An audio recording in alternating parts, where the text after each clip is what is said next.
Good morning, folks. Hope you're all doing fantastically well. Welcome to episode 1 of Road to Glory with Dunston. The aim of this series is to take Dunston from tier 10 in English football to hopefully the top tier, the Premier League. Whether that is possible or not, we'll soon find out, but I'm going to give it my best go possible. So last week I bought 5,000 influence, so I become the major shareholder in Dunston. I instigated a vote to unlock me as a manager, which basically means I've got the free reins to run that football club in terms of buying and selling players. You need a certain percentage within the club of influence to vote. Obviously, because this is so low down in the English pyramid, there's hardly any influencers. I believe there are four. So when I put it to the vote, only I voted, and obviously I voted to unlock myself. Now, like I said, the aim is to take Dunston to the highest possible position I can within the football pyramid in England. If I can do that, then it opens up other opportunities in terms of other people, other users coming in to invest in the club, which ultimately impacts the club's finances. As you can see, the influence I've bought in this club has given this club a cash injection of 12,000 or 12.6k a season of SVC. That might not sound a lot, but at this level, it certainly is. The club finances in general looks very healthy, nearly £1 million in the bank. And I say £1 million, a million SVC. And there's about 180 SVC to play around with, because obviously you want to keep the income more than what's going out, because otherwise the club is going to face financial hardship and possibly go bankrupt, which you don't want. So it's important you keep an eye on these figures. So every time influence is bought, that's going to give the club a cash injection, which could be decisive in whether you can sign a player or not. So as we stand today, I've got 180,000 SVC to play with. Ideally, you don't want to use all that up, because to attract the influencers or people to buy influence in the club, the more available, the more gets paid out, and that will become attractive or more attractive to potential investors. But in all honesty, my priority at this moment in time is to get Dunston up the leagues as quick as I possibly can. So if there's hardly any money being made, that's not my objective at this moment in time. So there is my squad.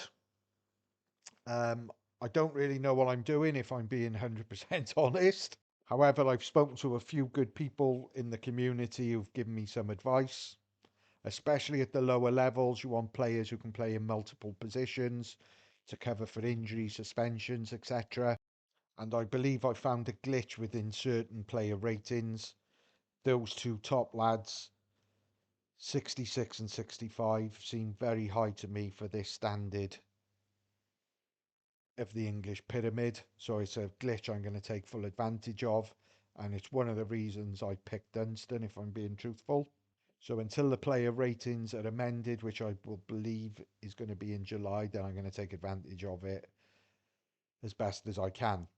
Now, like I said, I'm a novice at this game. I've got no idea whether formations work better than other formations on the game. I am just learning as I go along, and that's what I intend to do. And I'm going to highlight it, show you the mistakes I make, so hopefully you don't make the same mistakes as I.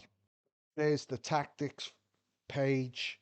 Now, for me, at this tier of football or level of football in England, I want to play the basic formations, either a 4-4-2, 4-3-3, etc.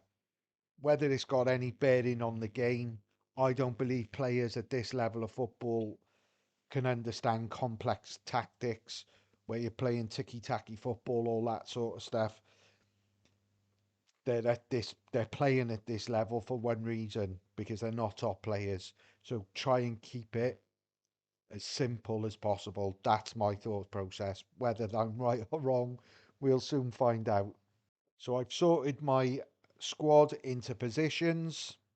Unfortunately, I don't think I can play the formation that I really want to at this moment in time.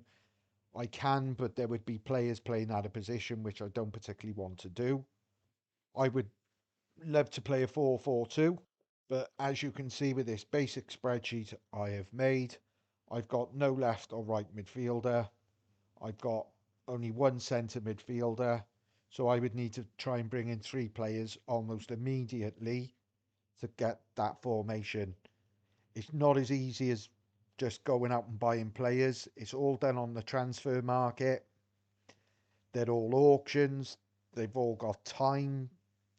So I believe they start at 7 days. And I think the only way you can buy that player straight away is if you bid 3 times more than the asking price, then you will get that player automatically. Otherwise, you just wait for the time to expire.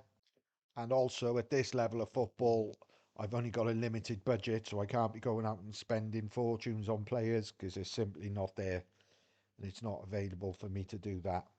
Now, my thought process, just based on absolutely nothing, but it's just what I want to do. I want to filter these now, and I'm only looking for players who are rated 61 or higher. Whether that's too high, I've got no idea. But if possible, that's what I want. So I'm going to filter these to the minimum bid. I don't particularly want to be buying players who are 30, late 30s because they could retire. However, I might not have no choice depending on budgets, asking prices of certain players. Straight off the bat, this guy jumps off or jumps out of the page to me. He's a left midfielder, which I need to play a 4-4-2. He's 27 and the minimum bid is 48,000 at this moment in time. However, there's still 5 days left of that auction. So the likelihood is he's going to go for possibly a lot more than what he is at this moment in time, which will make him probably become unaffordable to me. So I might have to refine my search and go 50 to 60, but basically filter the highest end of the 50s because that's what I want. I don't want like 52 rated players because they're not going to improve my current squad. So it's pointless signing them. Unless, of course, they're superstars in the real world. They get transferred to a big team. Their rating in July goes crazy, and you've got like a 70 odd rated player playing in the 10th English, the 10th tier of English football. So the only options I've got at this moment in time is those 9 players coming up. A centre forward, a centre midfielder. That centre midfielder would help me playing a 4-4-2 because that would give me the other centre midfielder I need. However, there's not a left midfielder that's any good or right midfielder, so I'm going to struggle. I know straight off the bat I'm going to struggle with playing a 4-4-2. So as you can see, I've already hit a dilemma, and I've got a dilemma at the club because I can't really play a formation I want to. I'm currently playing a 4-3-1-2 at this moment in time, and I've just realised I've got an injury at centre back, so it's all adding up. My problems, that is. So just by hitting auto, they will put the better players in, and or I say the better players, they'll put players in who can play in that position. You want them blue ideally, because I believe that means they're playing in their natural position. I might be wrong on that because I thinking looking at it now, I think it's those are the centre forwards. I don't believe you want it ever to come red because that means they're playing in a position they can't play in whatsoever. So apologies on that. I will find out by the next episode to let you know what you're actually looking for. But I'm almost certain that you don't want any players appearing in red. Because like I said, it means they can't play in that position. So going forward, I have got to identify a formation and possibly bring in players to strengthen the current squad because I don't think it's great. It is currently sitting fourth in the league at this moment in time, but the league is so tight.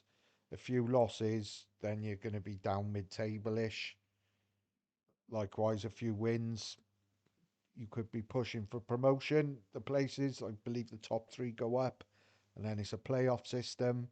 Unfortunately, my first real game in charge is a home to the top team, Taunton Town, so I'll probably get absolutely annihilated, but it's all about learning, so no issue with that.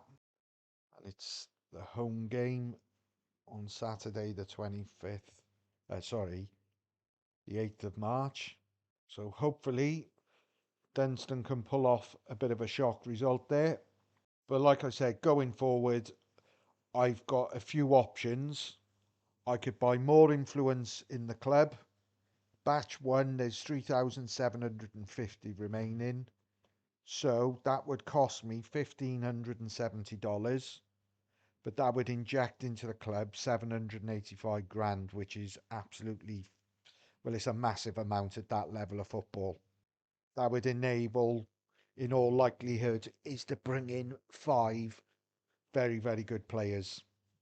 And to go with already the 2 that are glitched, in my opinion, I would have 7 very, very good players at this level, which would hopefully give me a chance on earning promotion in my first year.